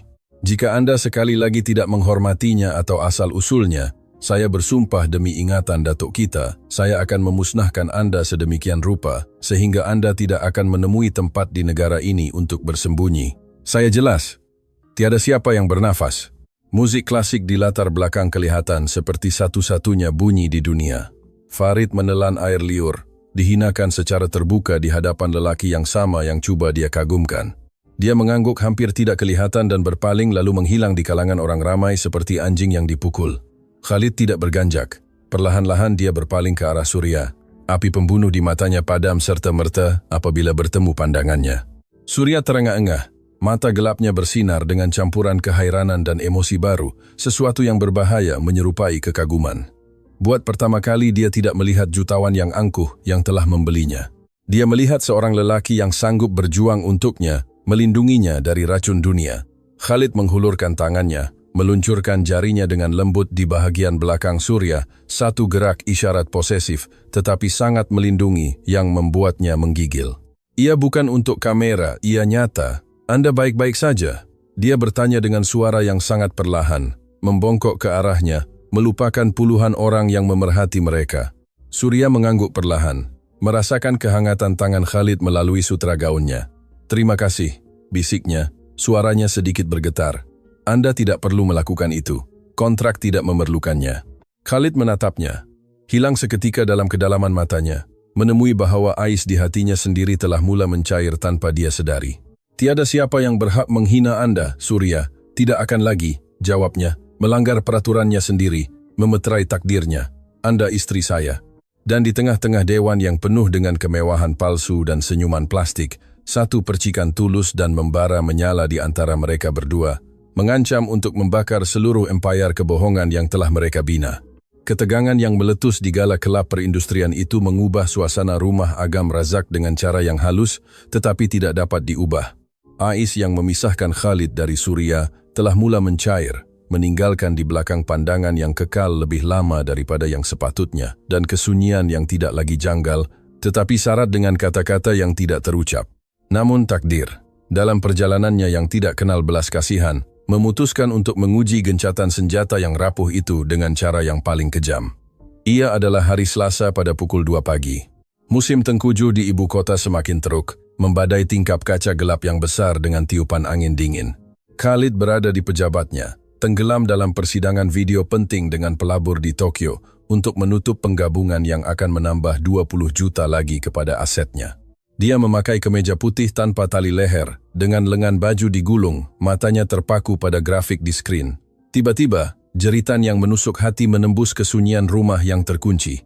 Ia bukan jeritan kemarahan, ia adalah jeritan tulen dan primitif seorang ibu yang ketakutan. Khalid tidak berfikir. Badannya bertindak sebelum akal logiknya. Dia meninggalkan eksekutif Jepun bercakap sendirian, menolak kerusi kulit berat yang jatuh ke belakang dengan bunyi dentuman, dan berlari di koridor marmer, menaiki tangga 2 langkah sekaligus ke sayap selatan. Apabila dia menerjah masuk ke bilik kanak-kanak, pemandangan itu melumpuhkannya. Surya sedang melutut di lantai di tepi katil Hazik. Kanak-kanak lelaki berusia 8 tahun, yang sentiasa cuba menunjukkan kekasaran dan ketidakpatahan di hadapan jutawan itu, pucat, sedikit kejang, dengan bibir yang bertukar menjadi warna biru yang menakutkan. Dadanya naik turun dalam kekejangan yang tidak menentu, berjuang untuk bernafas. Laila kecil menangis di sudut, memeluk kain makcik Salmah, yang baru sahaja masuk berlari. Dia tidak bernafas, Khalid. Dia tidak bernafas, jerit Surya, mengangkat wajahnya yang dibasahi air mata. Suaranya pecah kerana panik mutlak.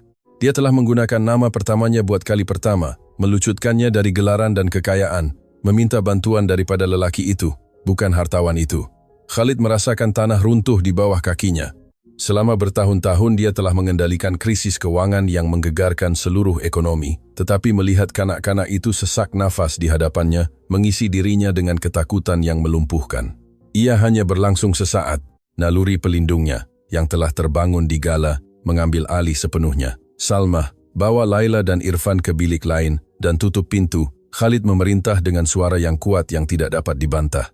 Surya, berundur sedikit, biarkan saya melihatnya. Khalid melutut di sebelah kanak-kanak itu, merasakan dahinya yang membara seperti api. Hazik mengalami krisis pernafasan akut, kesan sampingan pneumonia yang tidak dirawat dengan baik akibat berminggu-minggu kesejukan melampau dan kekurangan zat makanan di kawasan pedalaman Perak. Khalid mengeluarkan telefon bimbitnya dan mendial nombor kecemasan pribadi, talian langsung yang menelan belanja ribuan ringgit sebulan, hanya untuk mengekalkannya aktif. Saya mau helikopter saya di helipad taman belakang dalam 3 menit. Beritahu Pusat Perubatan Al-Amin untuk menyediakan unit rawatan rapi pediatrik. Sekarang, dia tidak menunggu paramedik tiba. Khalid membalut kanak-kanak itu dengan cadar tebal, mengangkatnya dalam pelukannya dan memandang Surya yang menggigil tidak terkawal. Ikut saya, katanya dengan kelembutan yang berbeza dengan keadaan terdesak itu. Saya tidak akan membiarkan apa-apa berlaku kepadanya. Saya bersumpah demi nyawa saya, penerbangan dengan helikopter di atas kota yang tidur adalah mimpi ngeri yang kabur. Surya memegang tangan Hazik, berdoa dalam bisikan. Khalid duduk di hadapannya, tidak mengalihkan pandangan dari wajah kanak-kanak itu, merasakan tekanan yang tidak tertahankan di dadanya. Apa gunanya jutaan ringgitnya, penggabungannya di Tokyo, empire-nya, jika dia tidak dapat membeli udara yang diperlukan oleh paru-paru kecil itu? Setibanya di Bumbung Hospital, sepasukan pakar menanti mereka. Mereka merampas Hazik dari pelukan Khalid dan berlari di koridor putih sehingga menghilang di sebalik pintu kaca Esmerilado, meninggalkan Surya dan Khalid bersendirian di bilik menunggu yang bersih dan dingin. Jam-jam berlalu perlahan seperti pecahan kaca. Surya duduk di sudut, berayun perlahan dengan pandangan kosong. Khalid membatalkan semua mesyuaratnya. Pembantu pribadinya panik, coba menghubunginya untuk memberi amaran bahwa penggabungan Asia sedang runtuh, tetapi Khalid hanya mematikan telepon dan melemparkannya ke kerusi berdekatan. Tiada apa-apa yang penting. Dia berjalan ke mesin layan diri, mengeluarkan 2 kopi yang tidak enak dalam cawan kertas, dan mendekati Surya. Dia duduk di sisinya begitu dekat sehingga lutut mereka bersentuhan. Dia menawarkan cawan itu. Ambil. Adakah Anda memerlukan sesuatu yang panas? Dia mengambil cawan itu, tetapi tidak minum. Air mata kembali mengalir dari matanya, mengalir di pipinya yang tanpa solekan. Jika dia mati, jika anak saya mati, bisik Surya, suaranya pecah. Saya tidak dapat menahannya. Saya membawanya keluar dari tanah saya untuk menyelamatkannya dan lihat di mana kita berada. Khalid, lelaki yang tidak percaya pada sentuhan fisikal, yang telah bersumpah untuk tidak melibatkan perasaan, mengangkat tangannya yang besar dan keras dan memeluk bahu Surya. Dia menariknya ke dadanya.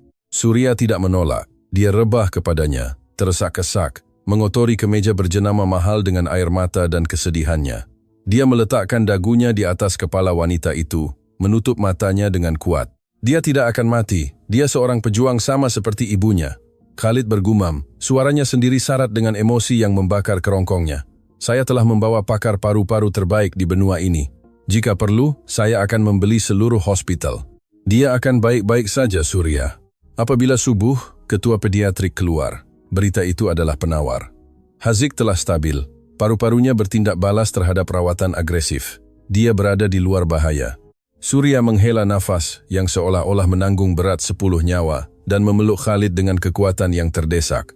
Dia membalas pelukannya, membenamkan wajahnya di rambut wanita itu, merasakan buat pertama kali dalam 35 tahun, hatinya berdegup untuk orang lain selain dirinya sendiri. Apabila mereka akhirnya dibenarkan masuk ke bilik, Haziq sudah bangun, disambungkan kepada ventilator lembut, tetapi dengan warna kembali ke pipinya. Surya berlari menciumnya. Khalid kekal selangkah ke belakang, tiba-tiba merasakan seperti penceroboh dalam gelembung cinta keluarga itu. Dia hendak keluar senyap-senyap untuk meninggalkan mereka bersendirian apabila suara kanak-kanak yang lemah itu menghentikannya. Encik. Khalid berhenti dan mendekati katil. Haziq memandangnya dengan mata gelap dan tajam itu, sama seperti ibunya.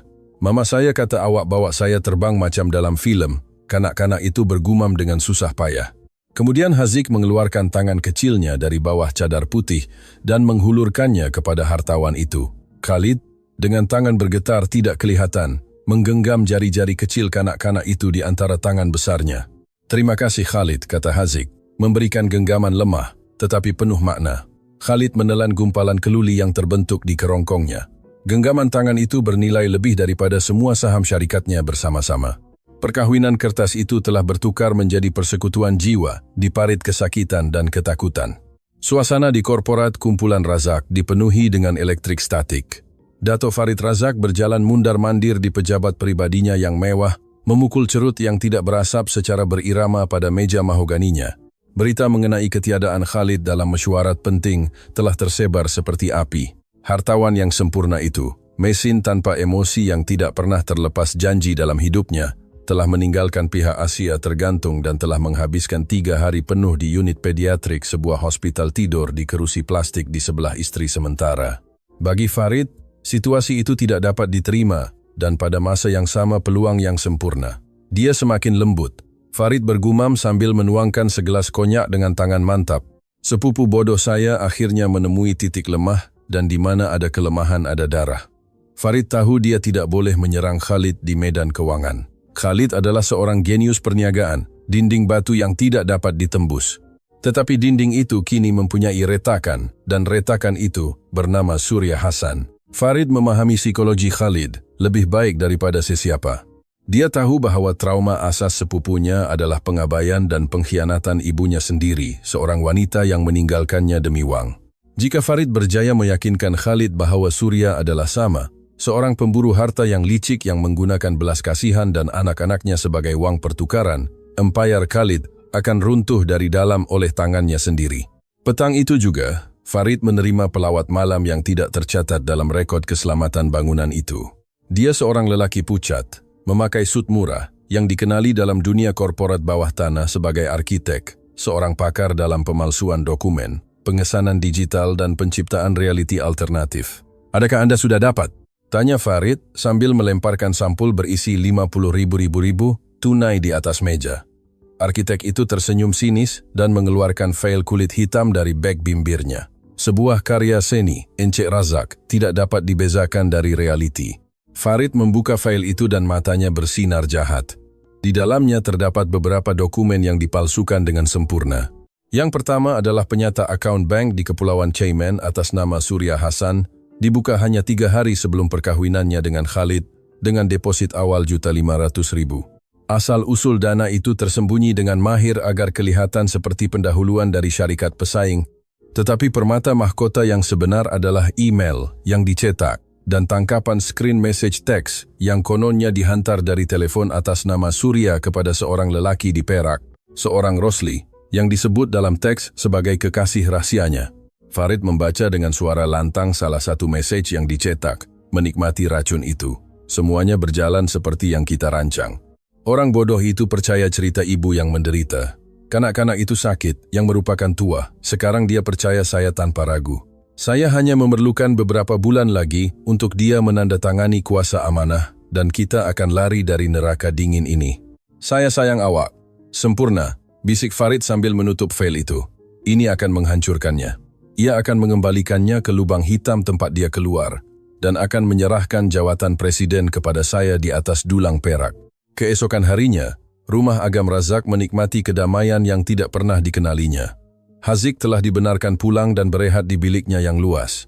Khalid, melanggar semua peraturannya, telah memutuskan untuk bekerja dari rumah. Dia berada di atas permaidani di ruang tamu utama, tanpa kasut, membantu Laila menyusun teka-teki besar, sementara Surya memerhati mereka dari sofa, mendodoikan Irfan dengan senyuman lembut dan tulus.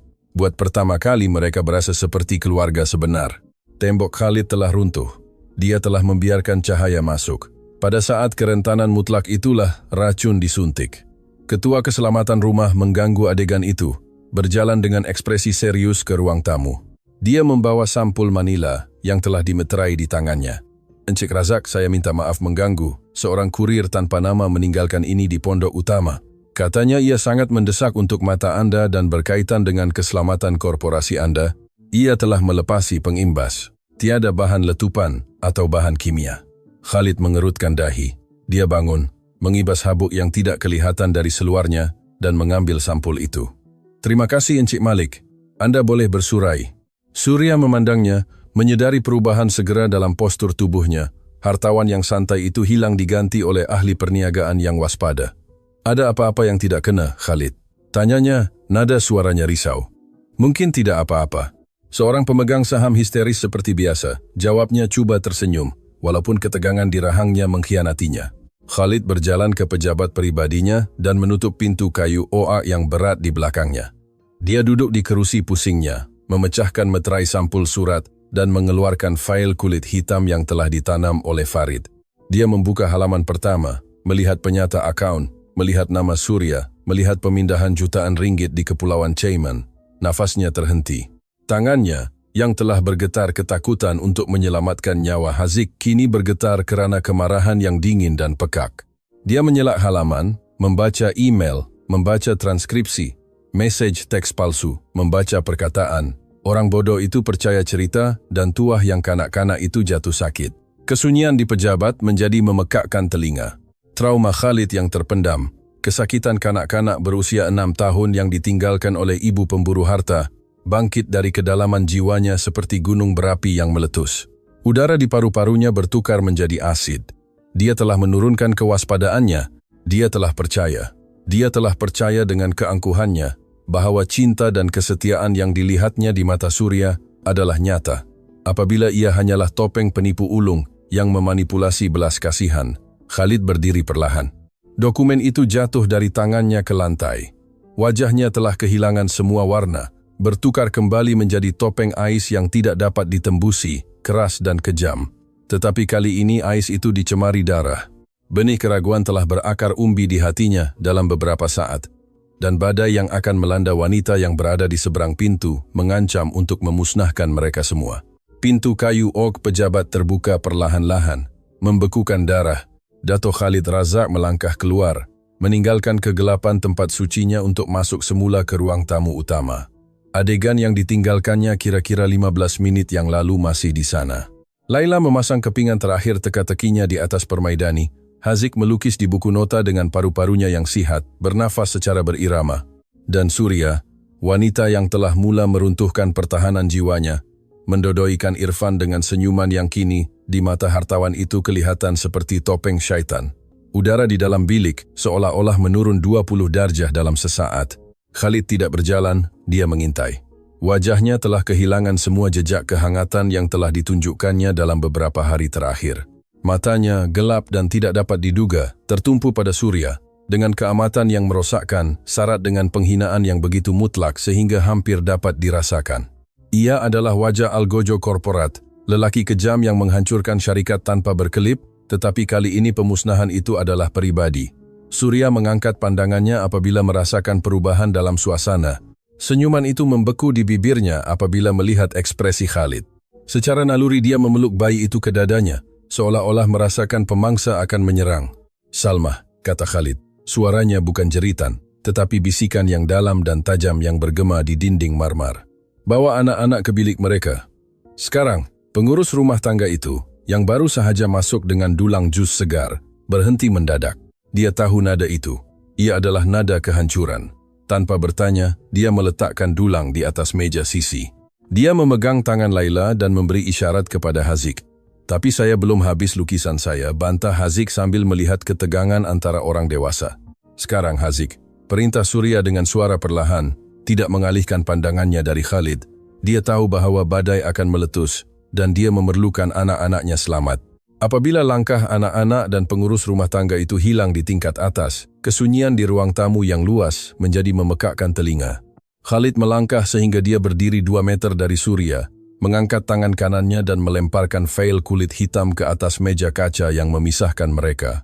Pukulan itu bergema seperti tembakan. Sandiwara sudah tamat, Surya, kata Khalid. Setiap perkataan menitiskan racun. Anda boleh menanggalkan topeng ibu yang berkorban dan janda martir, tirai sudah jatuh. Surya mengerutkan kening, benar-benar keliru. Dia memandang veil hitam itu kemudian kepadanya. Apa yang kamu cakap, Khalid? Apa ini? Buka. Perintahnya sambil menyilangkan tangan. Posturnya kaku seperti keluli. Kagumi karyamu sendiri, Tuan. Saya harus akui Anda mempunyai bakat yang luar biasa. Anda hampir meyakinkan saya. Untuk seketika yang bodoh dan singkat, saya benar-benar percaya Anda berbeza daripada belut yang mengelilingi saya. Dengan tangan sedikit bergetar karena pencerobohan yang tidak wajar, Surya membuka veil itu. Matanya cepat-cepat meninjau logo bank, angka-angka dolar yang astronomi, nama sebuah bank di Kepulauan Cayman dan, akhirnya, cetakan email dan message text. Dia membaca nama Rosli. Dia membaca perkataan-perkataan menjijikkan tentang menggunakan penyakit anaknya sebagai tuah untuk mendapatkan massa.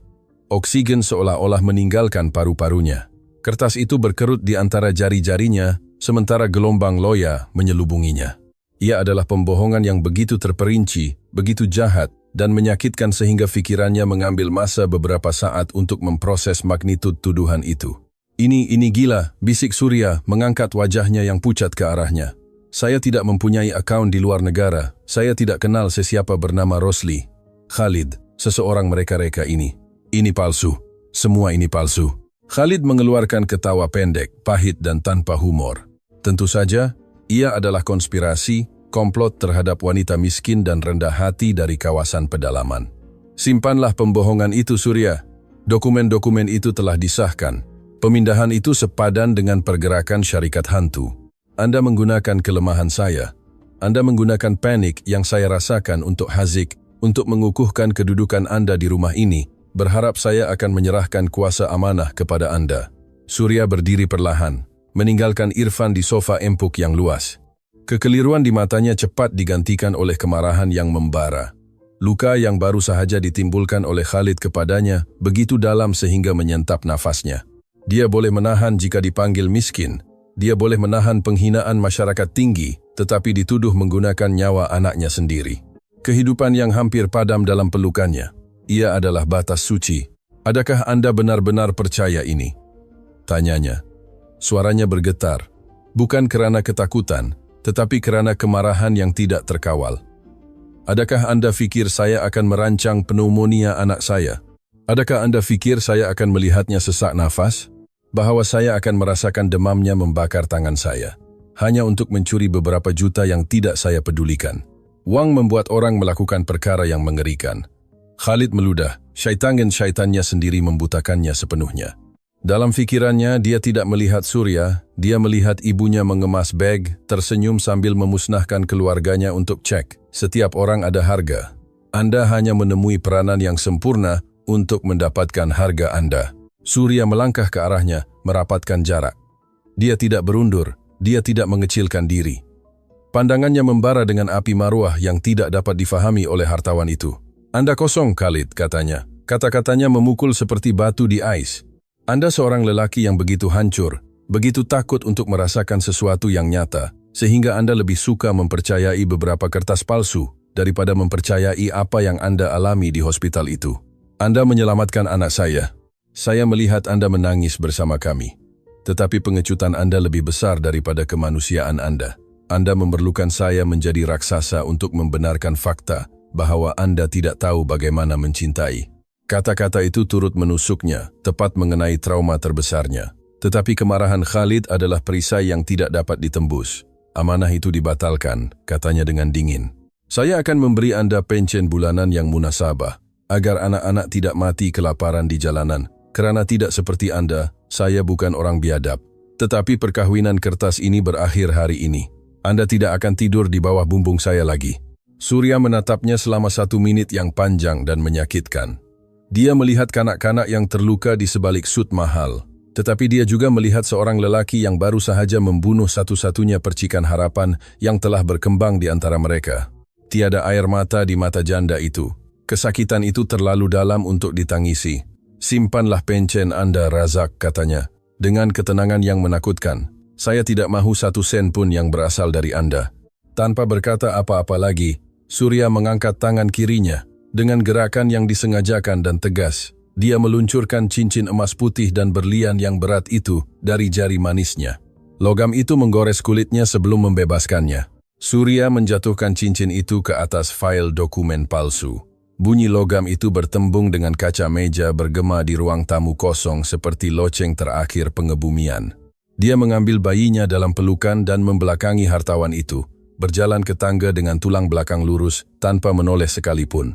Setibanya di bilik-bilik di sayap selatan, Surya menemui Makcik Salmah menunggu di koridor, memutar-mutar tangannya dengan kesedihan yang jelas. Pengurus rumah tangga itu telah mendengar jeritan perlahan dari tingkat bawah. "Puan Surya, apa yang berlaku?" tanya Salmah dengan mata basah. "Kami pergi, Makcik Salmah. Tolong bantu saya menyiapkan anak-anak." Surya masuk ke bilik besar itu dan mula bergerak dengan kecekapan tentera. Dia membuka almari mahogani yang berat yang dipenuhi dengan gaun berjenama, kot kasmir, kasut kulit halus, dan sutra import yang telah dibeli oleh Khalid untuknya dan anak-anak. Dia tidak menyentuh apa-apa pun daripadanya. Dia menuju ke bahagian belakang almari, mengeluarkan beg kain lama yang bertampal yang mereka bawa dari kawasan pedalaman di Perak, dan mula memasukkan ke dalamnya hanya apa yang menjadi milik mereka. Seluar korduroy Hazik yang lusuh, gaun coklat yang tidak kemas yang dipakainya pada hari dia bertemu Khalid, dan selimut Irfan yang lusuh. Hazik dan Laila memerhatikannya dalam diam. Hazik mengenali ekspresi di wajah ibunya. Ia adalah ekspresi yang sama pada hari mereka mengebumikan ayah mereka.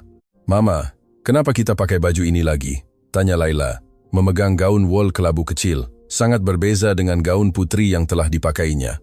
"Kerana itu pakaian kita, sayang," jawab Surya, dengan suara lembut tetapi tegas, melutut untuk mengancingkan kot lusuh kanak-kanak itu.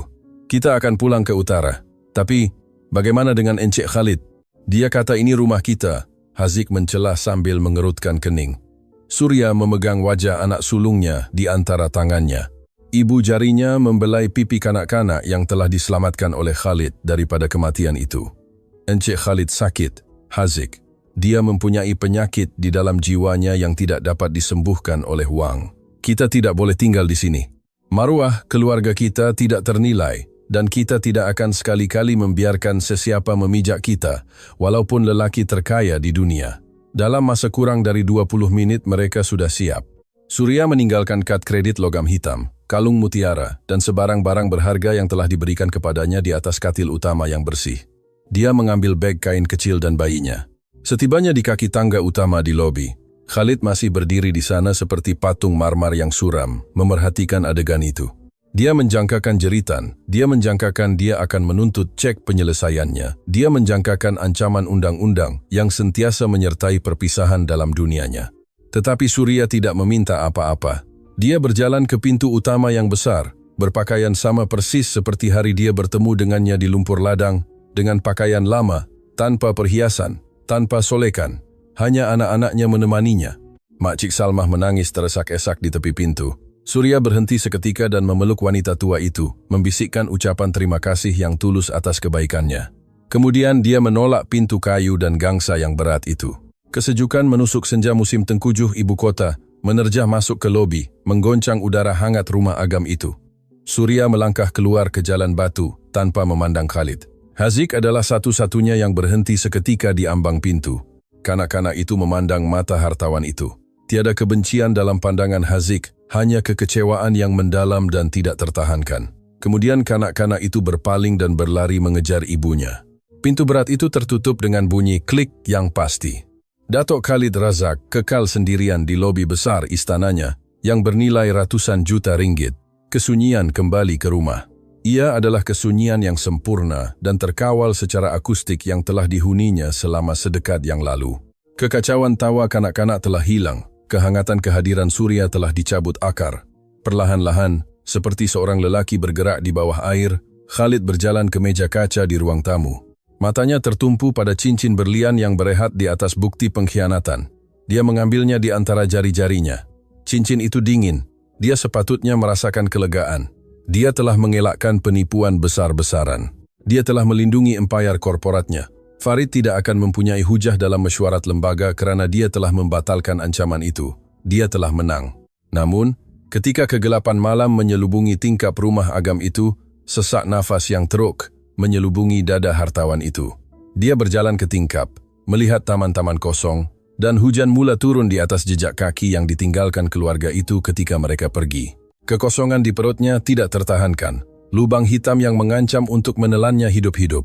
Dia telah melindungi wangnya, ya, tetapi di lubuk hatinya satu suara meraung bahawa dia baru sahaja melakukan kesilapan yang paling dahsyat dalam hidupnya. Khalid jatuh melutut di atas permaidani mahal, memegang cincin itu di dahinya, menyedari terlalu lewat bahawa seluruh empayarnya tidak bernilai apa-apa di hadapan kebesaran apa yang baru sahaja dia hilang. Masa di rumah agam Razak tidak lagi diukur dalam jam atau minit. Ia menjadi masa kesunyian yang tebal dan menyesakkan. Selama 3 hari, Khalid tidak menjejakkan kaki ke ibu pejabat korporasinya. Dia tidak menjawab panggilan dari Tokyo, New York, mahupun peguamnya. Dia mengembara di koridor marmar yang luas, seperti hantu yang terperangkap di makamnya sendiri. Gema langkahnya mengingatkannya setiap saat akan bunyi tawa Laila yang sudah tiada. Gumaman Surya menyanyikan lagu untuk bayi, pernafasan Hazik yang tenang. Semuanya telah dipadamkan, meninggalkan kekosongan yang tidak dapat diisi oleh jumlah sifar dalam akaun bank. Malam ketiga, dimakan oleh insomnia yang demam dan dengan segelas whisky yang utuh di tangannya, Khalid kembali ke pejabatnya. Fail kulit hitam itu masih di atas meja, tepat di tempat dia membuangnya selepas Surya pergi. Dia memandangnya dengan rasa jijik, merasakan racun pengkhianatan masih membakar uratnya. Namun, minda analitiknya, mesin kejam yang telah menjadikannya seorang hartawan keuangan, mula bangun dari kelesuan emosi yang telah menyelimutinya. Dia duduk di hadapan meja dan menyalakan lampu baca. Dia membuka fail itu dan mula meneliti dokumen, bukan lagi dengan mata seorang kanak-kanak yang ditinggalkan dan terluka, tetapi dengan ketepatan pembedahan hartawan yang merobek kontrak penipuan setiap hari. Dia meneliti mesej teks yang kononnya dihantar oleh Surya kepada kekasihnya. Dia membaca tarikh dan masa tepat yang dicetak di margin. Tiba-tiba, nafasnya terhenti mendadak. Matanya terpaku pada garis masa tertentu, Selasa 2.14 pagi. Itu adalah mesej di mana kononnya, Surya mengejek penyakit anaknya, meraihkan bahawa kanak-kanak itu sakit untuk mendapatkan masa. Khalid menutup mata dan ingatan itu menyentaknya dengan kekuatan taufan. Pada pukul 2.14 pagi Selasa itu, dia sedang melutut di tepi katil Hazik. Pada pukul 2.14, Surya menjerit ketakutan, memegang wajah kebiruan anaknya yang sesak nafas dengan kedua tangannya memeluk tubuh kecil itu. Mustahil secara fisikal, dia sedang menghantar mesej teks. Tiada telepon di tangannya. Hanya ada panik, keputusasaan dan kasih sayang seorang ibu. Gelas kristal itu terlepas dari tangan Khalid, pecah di lantai kayu. Bunyi yang tajam itu memecahkan jampi. "Malik!" Khalid menderu, menekan interkom mejanya dengan kekerasan yang hampir memecahkan butang. "Datang ke pejabat saya sekarang. Bangunkan pasukan keselamatan siber. Saya mahu 3 penganalisis forensik terbaik berada di sini dalam 20 menit. 6 jam berikutnya adalah pemburuan tanpa henti." Khalid mengerahkan semua sumber empayarnya, membelanjakan ratusan ribu ringgit untuk pengesanan satelit, penyahsulitan pelayan, dan audit akaun luar pesisir. Apabila matahari terbit di atas ibu kota, mewarnai langit dengan kelabu metalik, kebenaran terhampar di atas mejanya, mentah dan menjijikkan. Akaun di Kepulauan Cayman bukan milik Surya. Ia telah dibuka menggunakan tanda tangannya yang dipalsukan oleh sebuah syarikat hantu yang didaftarkan di Panama. Jejak dana, yang tersembunyi dengan mahir melalui 4 syurga cukai, berakhir tanpa dapat dielakkan di akaun subsidiari yang dikawal secara langsung oleh Datuk Farid Razak. Mesej teks telah dihasilkan oleh perisian penyamaran, dikendalikan oleh seorang penggodam yang dikenali dalam dunia korporat bawah tanah. Seluruh konspirasi itu adalah istana Kat yang repot, direka dengan teliti oleh sepupunya untuk meletupkan satu-satunya trauma yang boleh membutakan Khalid. Khalid terus menatap skrin komputer. Dia tidak merasakan kemenangan kerana telah menemui kebenaran. Dia merasakan tanah runtuh di bawah kakinya, menelannya ke neraka ciptaannya sendiri. Dia telah memandang mata wanita paling mulia yang pernah dia kenal. Wanita yang telah menolak jutaan ringgitnya untuk melindungi maruahnya dan dia memanggilnya raksasa. Dia telah menghalau kejalanan keluarga yang telah mengajarnya untuk menanggalkan hatinya sendiri. Pada pukul 10 pagi, bilik mesyuarat di tingkat 50 kumpulan Razak penuh sesak. Lembaga pengarah sedang bersidang sepenuhnya dan Datuk Farid Razak duduk di hujung meja sambil tersenyum angkuh, bersiap sedia untuk memohon pemecatan sepupunya kerana melanggar klausa wasiat dengan alasan ketidakstabilan mental dan meninggalkan rumah. Pintu kayu oak berganda yang berat terbuka dengan dentuman. Suhu di dalam bilik seolah-olah menurun ke bawah sifar. Datuk Khalid Razak masuk. Dia tidak memakai sut yang sempurna seperti biasa. Dia memakai seluar gelap dan kemeja hitam tanpa tali leher, dengan wajahnya yang dilitupi bayangan kerana kurang tidur dan pandangan yang begitu mematikan sehingga beberapa eksekutif secara naluri mengalihkan pandangan. Farid pucat, tetapi cuba mengekalkan wajahnya. Khalid, sungguh mengejutkan. Kami hampir memulakan undian mengenai situasi perkahwinan Anda yang menyedihkan dan ketidakupayaan Anda yang jelas untuk diam. Suara Khalid bukan jeritan, tetapi arahan mutlak, berat dan tajam, seperti guillotine yang bergema di setiap sudut bilik. Anda sudah tamat, Farid. Khalid melemparkan fail tebal ke tengah meja mahogani. Di dalamnya terdapat bukti yang tidak dapat disangkal mengenai penipuan siber, penyamaran identiti, penyalahgunaan dana korporat untuk membayar pemalsu, dan sabotaj industri. Pasukan polis sedang memasuki lobi bangunan ini pada saat ini, juga dengan waran tangkap atas nama Anda. Kekecohan berlaku di dalam bilik. Pemegang saham mula berbisik cemas sementara Farid berdiri menggigil, peluh dingin membasahi dahinya. Ini bohong. Awak gila. Khalid, semua ini kerana istri awak dari kampung itu merompak awak dan meninggalkan awak. Khalid merapatkan jarak di antara mereka dalam 3 langkah, memegang Farid pada leher sut mahal preka fashionnya, mengangkatnya beberapa sentimeter dari lantai. Mata gelap hartawan itu membara dengan api pembunuh. Dia tidak merompak saya apa-apa, Khalid mendesis. Beberapa sentimeter dari wajah sepupunya yang ketakutan. Awak yang merompak dia dari saya. Awak meracuni fikiran saya kerana awak tahu saya terlalu pengecut untuk percaya bahawa seseorang boleh mencintai saya tanpa meminta balasan. Hari ini awak kehilangan saham awak. Awak kehilangan nama keluarga awak. Dan awak akan menghabiskan 20 tahun akan datang dalam penjara persekutuan. Tapi dengar baik-baik. Jika keluarga saya tidak memaafkan saya atas apa yang saya lakukan, saya bersumpah demi Tuhan bahawa neraka yang akan awak pergi akan kelihatan seperti syurga berbanding apa yang akan saya lakukan kepada awak. Khalid melepaskannya dengan jijik, membiarkannya jatuh ke kerusi. Tanpa menunggu ejen persekutuan masuk melalui pintu, dia berpaling dan keluar dari bilik mesyuarat. Ketika lift turun 50 tingkat dalam diam, Khalid melihat pantulannya di pintu keluli yang digilap. Dia adalah pemilik mutlak empire itu. Dia telah menghancurkan musuh-musuhnya. Akaunnya berjumlah ratusan juta ringgit. Dia adalah raja dunia korporat yang tidak dapat disentuh. Namun, apabila dia keluar dari bangunan dan merasakan angin sejuk bandar memukul wajahnya, dia tahu, dengan kepastian yang memberangsangkan, bahawa dia adalah lelaki yang paling sengsara, miskin dan kosong di muka bumi ini.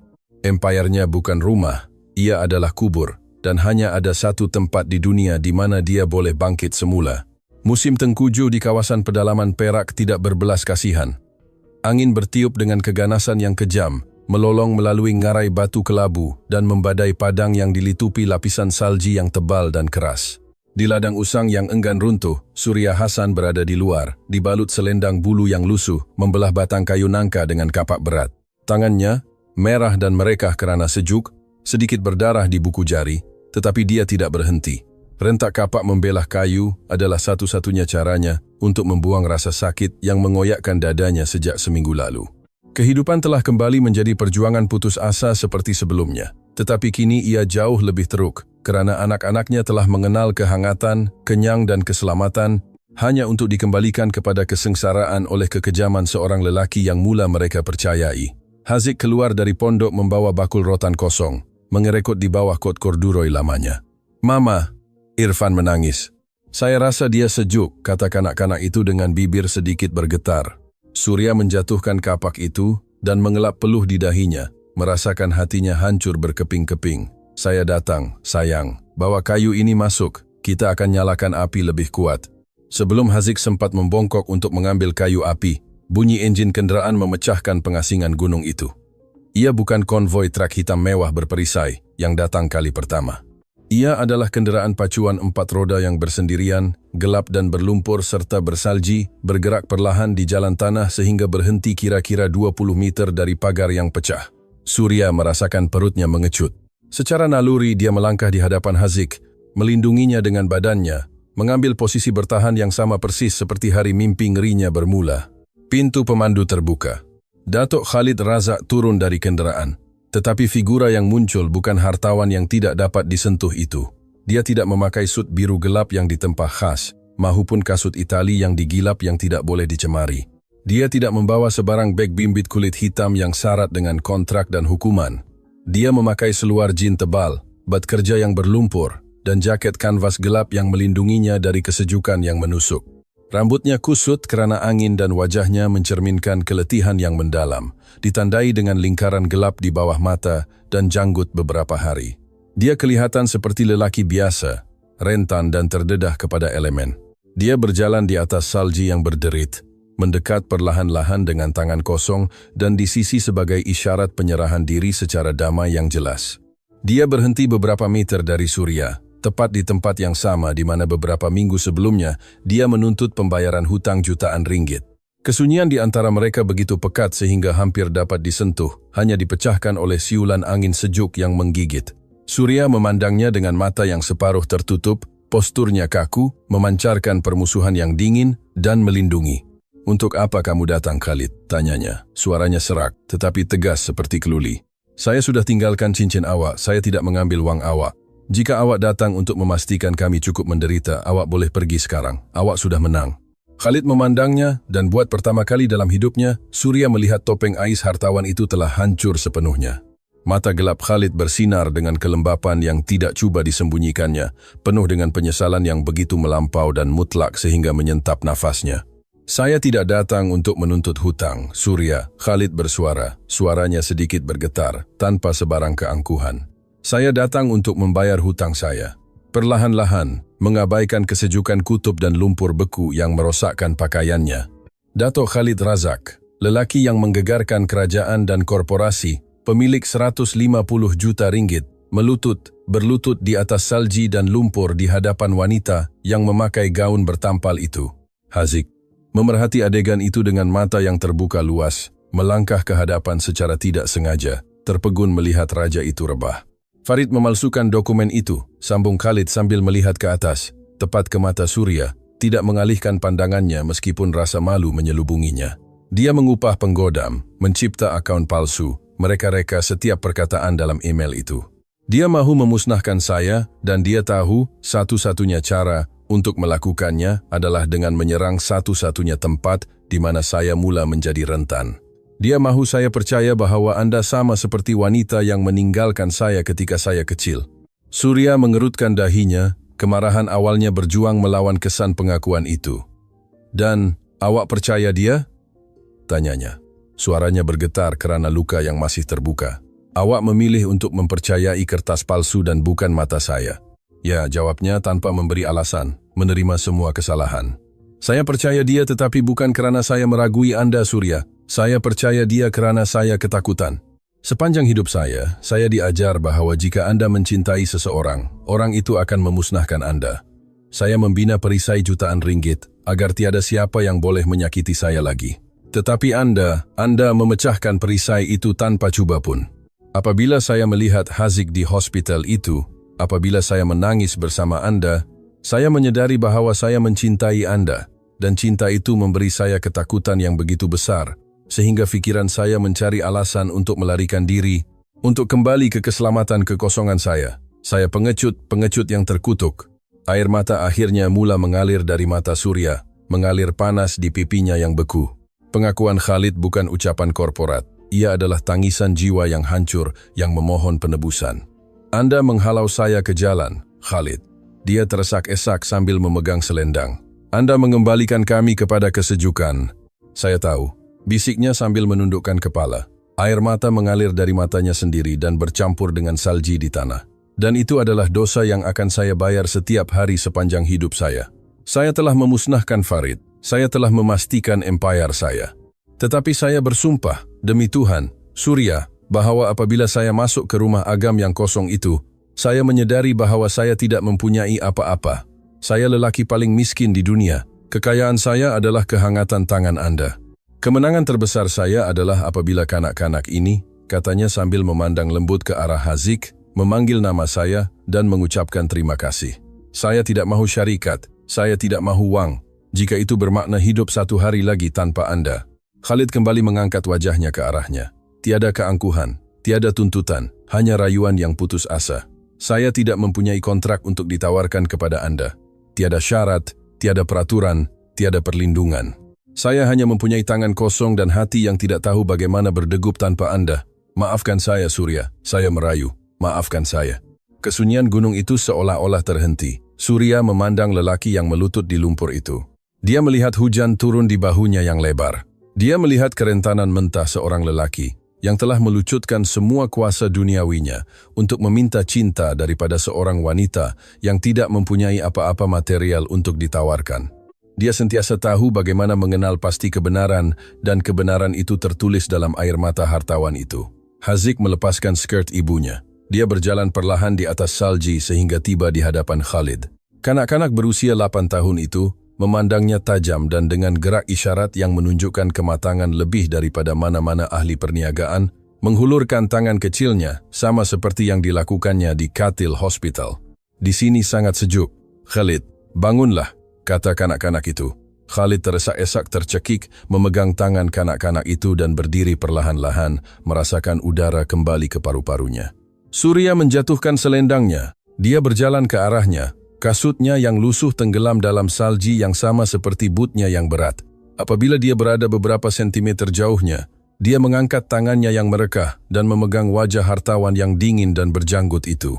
Ibu jari janda itu mengelap air mata lelaki yang datang untuk menuntut nyawanya dan telah menyerahkan jiwanya. Jika kamu melepaskan tangan saya lagi, bisik Surya, memandangnya dengan keamatan yang mengalahkan semua kesakitan masa lalu, saya bersumpah saya akan membunuh kamu. Khalid mengeluarkan ketawa yang pecah, ketawa kelegaan dan pemujaan yang murni, sebelum memeluk pinggang wanita itu dengan kedua-dua lengannya dan menariknya ke arahnya dengan kekuatan posesif dan terdesak. Dia menciumnya di situ juga di bawah hujan salji, ciuman yang tidak ada kaitan dengan perjanjian, amanah atau klausa warisan.